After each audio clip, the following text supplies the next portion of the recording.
But where are my manners? Welcome back to my channel. My name is Dr. Knox. I am a DNP, Doctor of Nursing Practice, with a curiosity and passion for all things health and wellness. And today we are going to talk about some very realistic ways to stay healthy during the holidays. If you are new here, please do not forget to take just a quick second and click on the subscribe button for me. It really does help my platform here on YouTube grow. And without further ado, let's get back to today's video.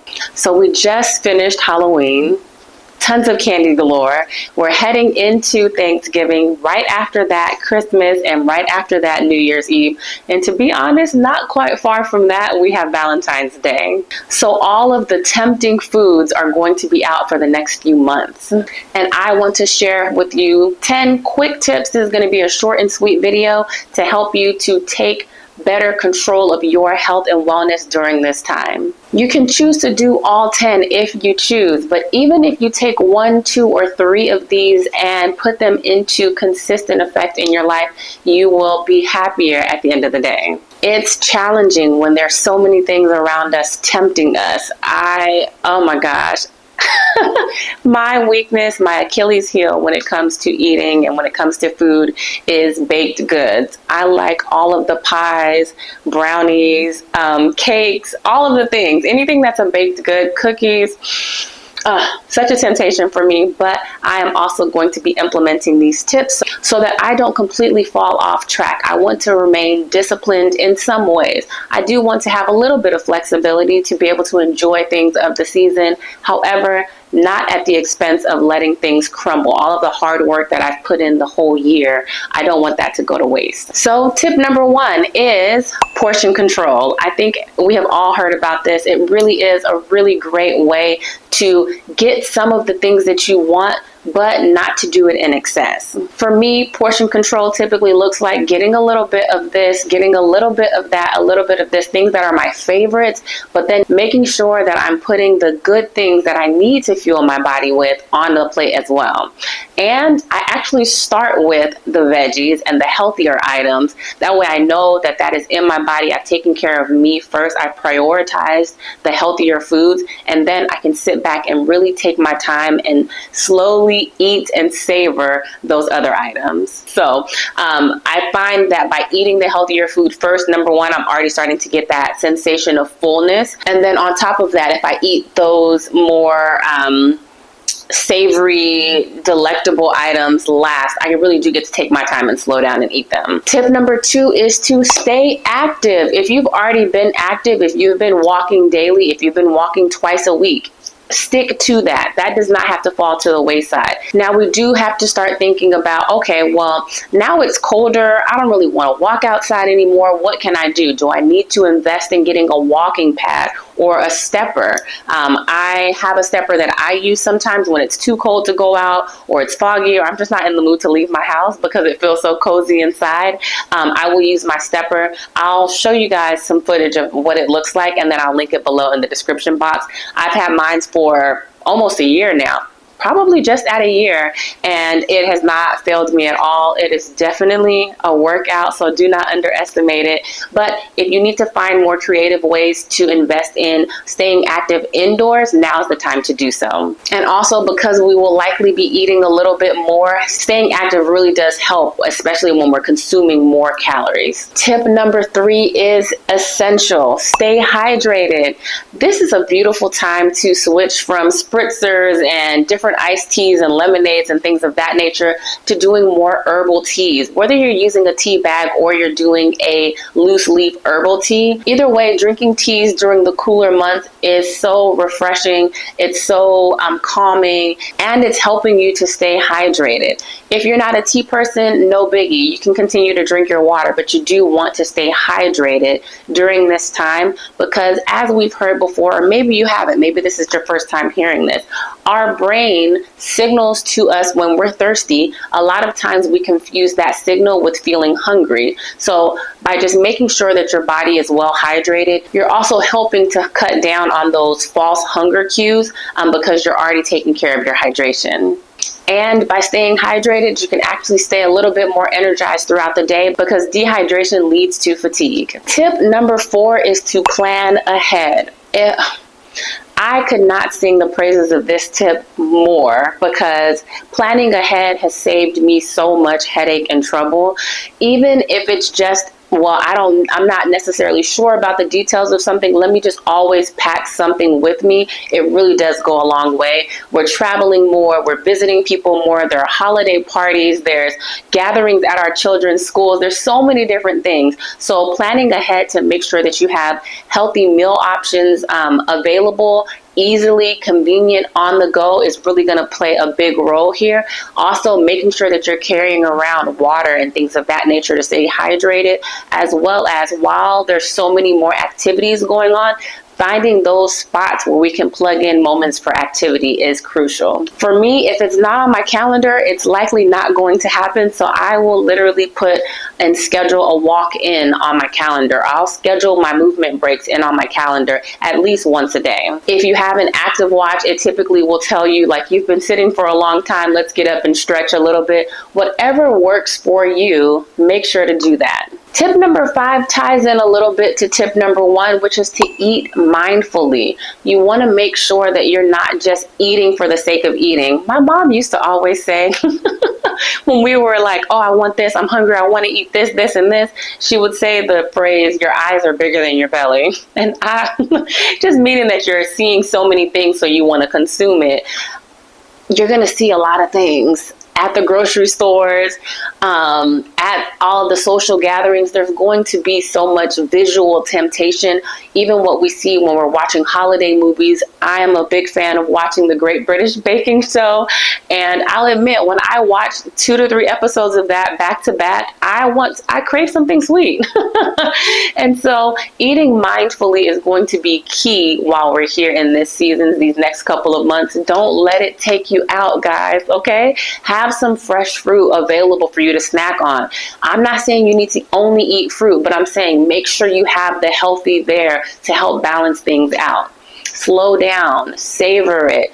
Just be mindful of what you even put on your plate. Sometimes we're so distracted by other things that we are just putting things on our plate without even really taking the time to say, you know what, I probably should add another serving of vegetables on my plate. And you know what, although I'm going to take some of this, I don't know, chicken, I'm going to take a smaller piece instead of taking this big piece over here on the tray. So just find ways to be creative, to be mindful when you are eating. Especially for me, my weak point is typically with snacking, and so I will literally use a food scale and measure out my snacks so that I'm not going overboard, and I will eat those snacks so slow to make it last. And I literally have had points in time in my life where I've had to hide the snacks in somewhere, like, deep in the back of the cabinet, because I've had a tendency to slip up and just end up eating an entire bag of something. If I'm going to eat some of the more decadent things this holiday season, it needs to be done outside. I typically will not bring it into my house. That's just a pain point for me that I've had to be realistic about. Really taking the time to slow down and eat and savor things does go a long way. I used to have difficulty with, okay, well, I'm going to get a smaller portion size, and then I'm like, ooh, that was really good. I'm going to go get another small portion size and another small portion size. And it ends up being bigger than what I would have just gotten in the first place. I find that sometimes people, myself included, we're in larger social settings, and so we're talking while we're eating. So we're not really even paying attention to how the food really feels and how it tastes and how it smells, because we're distracted doing other things. So those are just some things to keep in mind. Tip number 6, hear me out. I don't want to fight with you guys in the comments, okay? Limit alcohol and sugar. Limit alcohol and sugar. 'Tis the season. Yes, I know. I didn't say don't eat it, don't drink it.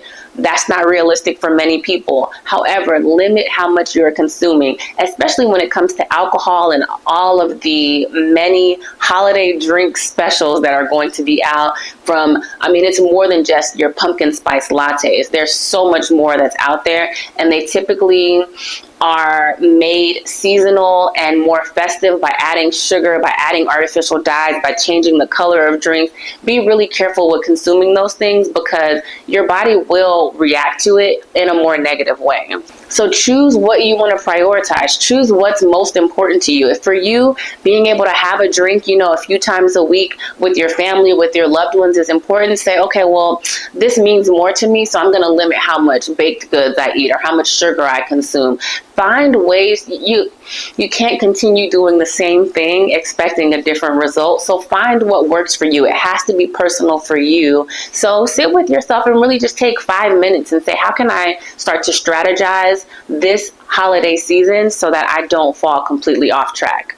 Tip number 7 is to prioritize sleep. This should be a little bit easier now that there has been daylight savings. It's getting darker earlier and the weather is cooler. All of those things work to help us sleep better and to have better sleep hygiene practices. But there are some of you out there who are night owls and still need a little bit more of a strategy, more intention when it comes to making sure that you prioritize your sleep. And so I created a video on this already here on YouTube. I'll link it down below on how to improve the quality of your sleep. But one of the things off the top of my head that I will like to mention here is turning off your devices at a certain time to help you sleep and making sure that you're dimming the lights. Making sure that you're kind of mimicking the sun setting inside your own home and not having such bright lights. Those two things for me really help, along with making sure that the temperature is dropped at night. Those things for me, I will sleep like a baby.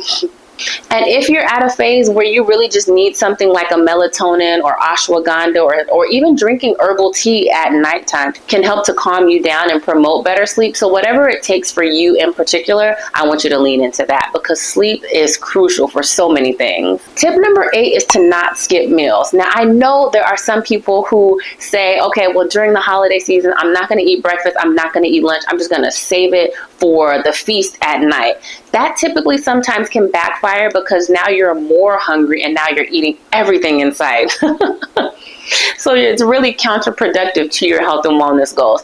If you want to eat smaller snacks or smaller meals for breakfast, for lunch, I would recommend that. So even if it's something like having an apple with a handful of nuts for breakfast or having a small salad for lunch, it doesn't have to be a big, heavy meal, but you should be eating something throughout the day. Tip number 9 is one that some people underestimate. It's something that my family has done for years because of both of my parents being vegan, but it is to bring healthy options to work. If there's a potluck, bring healthy options to the family gatherings, bring healthy options to the Friendsgiving. Always bring a healthier option so that you know something is there. Sometimes we leave it up to, oh, well, so-and-so is hosting it, whatever they have, unless you already know that they're going to have some healthier options.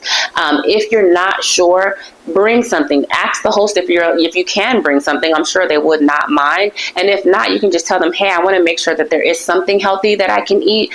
So will there be a fruit salad? Get creative and create a fruit salad. Create a nice warm salad. There's now, I've been seeing it pop up on social media about a dense bean salad. That's actually something that's really hearty and comforting for this winter and fall season as well. But at least you know that something on your plate will be in alignment with what your health and wellness goals are. And last but not least, tip number 10 is to manage your stress. Between kids, buying gifts for people, traveling, work, there's so many things that can be stressing you out during these next couple of months. Find ways to be proactive about doing breath work. Even if it's taking 1 minute 2 times per day to just focus on your breath and slow down. It really does work wonders. Also, you can do something as far as meditation, finding ways to stretch and go for walks, finding ways to read for leisure. Whatever it is that helps you to feel relaxed and to help navigate your stress, I want you to lean into that these next couple of months because there's so many things that are going on all at once. It can kind of drive you crazy. And this year, 2024, is an election year, so that comes with its own set of stressors. So I really just want you to take care of yourself and love on yourself in this season to make sure that you are not stressing out over everything. Prioritize what's important, and sometimes you got to let everything else go. So I hope this video gave you some quick, brief, realistic ways to stay healthy during this holiday season. If you can stick to some of these and not fall completely off track, January 1st comes and you won't have to start all over. You won't feel so bad about, man, I gained 15 pounds during the holiday season. Let me now make these New Year's resolutions to correct what I did just in a few short months. Don't go down that rabbit hole. Please prioritize yourself. You are more than worthy, and you are more than deserving of having discipline during this holiday season. Until the next video.